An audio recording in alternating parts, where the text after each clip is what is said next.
And is the submitter there? Do we get him to turn his camera on?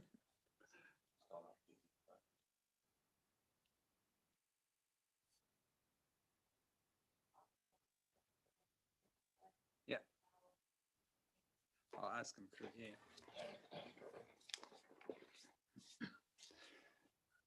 So I just checked that Malcolm and Raywin, can you hear us? Excellent. And our Yes, loud and clear. Thank you. Thank you. And our submitter from the New Zealand Motor Caravan Association, are you online? And if so, could you? Yes. Good morning. Yes. Right, good morning, everyone. Welcome to the hearing 21 for temporary activities. We only have one submitter to hear from this morning, which is the New Zealand Motor Caravan Association Incorporated. So good morning and welcome. I don't think you filed any pre-circulated evidence. So in that case, I assume you'll do a verbal presentation, which we're happy to receive, and then we'll see if we have any questions for you. So over to you. Thank you. Tēnā koutou, tēnā koutou, tēnā koutou katoa. My name is Freya Ali, and I'm representing the New Zealand Motor Caravan Association. The New Zealand Motor Caravan Association have made submissions to Selwyn District Council on several provisions in the proposed plan. Today, I'll briefly touch on temporary activities and freedom camping. The association represents some 110,000 members who enjoy exploring New Zealand at leisure in their certified self-contained vehicles. As mentioned in my initial submission, all zones in the proposed district plan currently require discretionary activity resource consent for camping grounds and any other activity not provided for in the plan. In our view, this catch-all rule also includes freedom camping as defined by Section 5 of the Freedom Camping Act. Freedom camping can also be captured under the Temporary Activities chapter.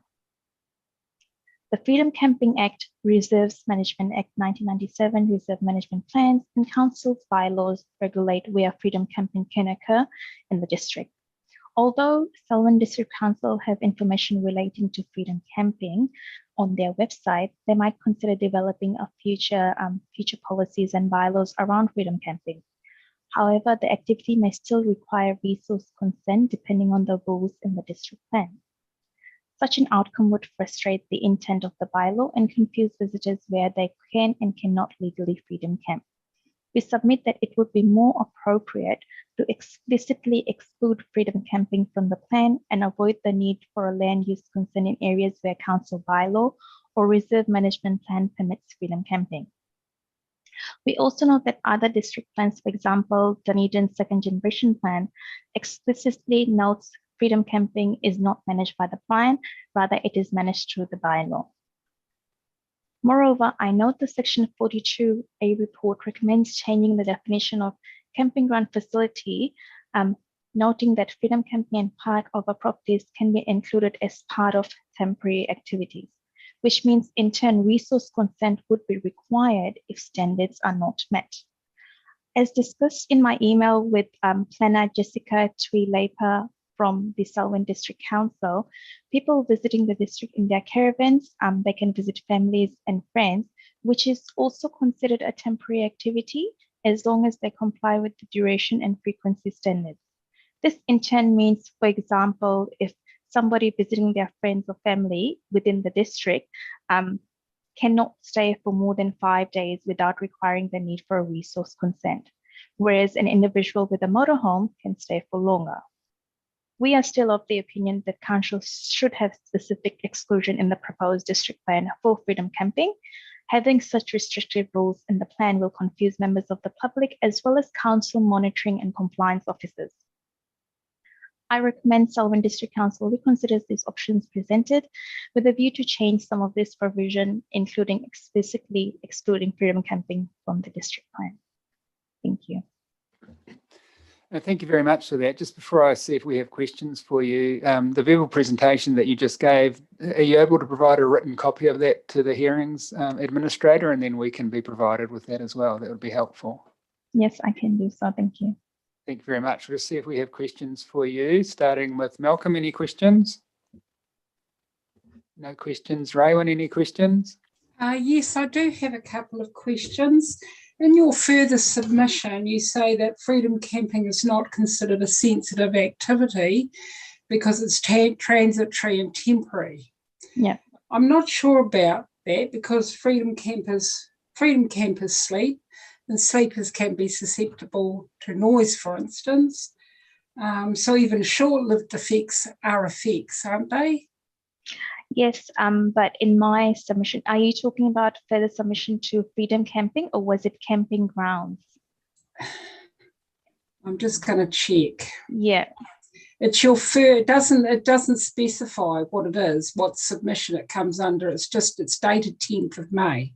Okay, so that would have, I imagine that would have been for camping grounds, because we have submitted on camping grounds. I can talk about that if it helps. So for us, if say, for example, we are operating a camping ground in a certain area, we don't consider that to be sensitive because people can be moved quite easily. We have got camping grounds in industrial zones and rural zones and other zones around the country. So sorry, but the provision that I'm reading from it relates to freedom camping. Oh, okay. Yes, fair point. You do say that people do sleep and you consider that to be sensitive, but I guess it comes down to where freedom camping sites are, where people choose to stay, for example. So if somebody chooses to stay next to areas where it is, susceptible to higher noise, I guess higher noise provisions, then it does come down to that. But we do not consider camping grounds to be considered as a sensitive activity. Well, I wasn't talking about camping grounds. I'm talking about freedom camping. So yep.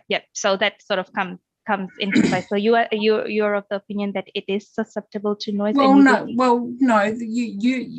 You're saying that freedom camping is not it's not a sensitive activity, and my question's around that point that you've made. Yep. I do not consider freedom.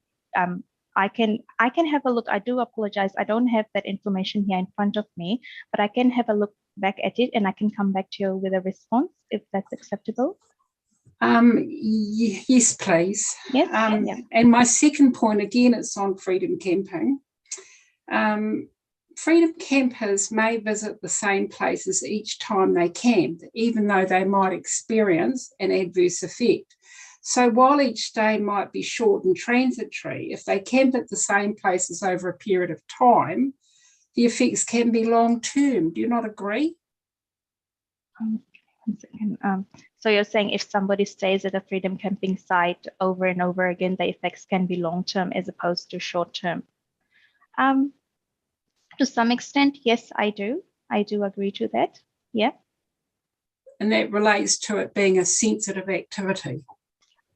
Yes, I can go. Again, what I'll do is I can provide you with a response that relating to it being a sensitive activity, as well as tie it back to your second question. I can come back to you with a full response if that's okay. Thank you. No further questions from me. Thank you. Lindsay? Thank you for your presentation. I'm just checking that you can hear me. Yes, I can. Okay, thank you. Thank you. Really, it is what relief rules. So you want an exclusion for freedom camping to say that it's covered by bylaw control from the permitted activity. So the permitted activity rule would make a specific exclusion for freedom camping on the basis that it's controlled by bylaw. Yep. Yes. Okay, so that would be just an exclusion to Rule 1. So, but that will be subject to also maximum duration and frequency and site restoration as well? Yes, so I believe the conversation I had from permission with Jessica Tuilepa, I can provide you with that correspondence. I believe the correspondence I had with her related to if somebody was to freedom camp at, say, for example, a particular site for longer than 5 days, that would require resources if somebody was camping in their caravan as opposed to a motorhome. I believe I had this discussion with the council planner, but I'm happy to provide you with that information. Yeah, that might be helpful. Thank you, Yeah. Chair. I've got no further questions. No further questions for you, but just a couple of matters I'd like to raise with our Section 42A reporting officer. So in your reply report, I guess I'm looking for some further rationale as to why it's necessary to regulate freedom camping under the district plan. I understand the submitter is asking for it to be specifically excluded on the basis that it's controlled by bylaws and there's no need to have two forms of regulation covering the same activity. So I'm still not clear in my mind why it needs to be regulated in the district plan, which is different to it being excluded from the district plan. But if you are of the view in your reply report that there is a need to regulate freedom camping in the district plan, I'm not convinced that the recommendations you made to us are at all clear or easily able to be implemented by future decision makers, particularly with your view that freedom camping within camping grounds are covered. And by the definition, by the change that you're recommending to the definition of a camping ground facility, I reckon that's reasonably kind of difficult, I think, for a plan user to recognise and possibly implement. And secondly, with regard to your view that the rule TMPR1 will manage one of short duration freedom camping activities. From the definition of temporary activities, that's not at all clear to me either. I'm not sure if plan users would gather that from the provisions in the plan. So what I'd like you to consider, if you think that the district plan needs to actively regulate freedom camping, which is stress again is different to the district plan excluding it, which is what the submitter is asking us to do. If you think it needs to be regulated, then perhaps some specific permitted activity bespoke rules might be clearer for plan users, one relating to, say, camping grounds or camping ground facilities, and one relating to areas outside of camping ground facilities. That might be clearer for plan users to understand. And I provided to Justine my thoughts on that with some example bespoke rules that may be appropriate or might not be. So maybe if you could consider those matters in reply and come back to us on that. And if there's anything you don't understand from what I've asked you to do, you should now ask me to clarify. I clearly understand. And I think the points that you've made and what the submitter has made in this hearing, I think I'll consider. And I think you have made some good points that I can go back to and consider whether, as you said, drafting different provisions to exclusively permit freedom camping in those areas that's managed by bylaw, whether a specific rule like that would be appropriate. And that's something I'll consider as part of. Okay, that's excellent. Yeah.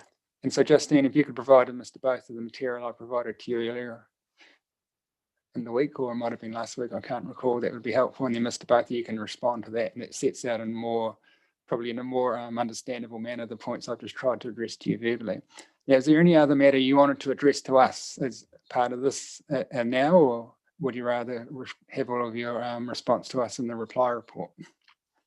Yeah, I think I'll maybe just respond to all the other questions, especially from Lincoln University, who submitted evidence for this hearing.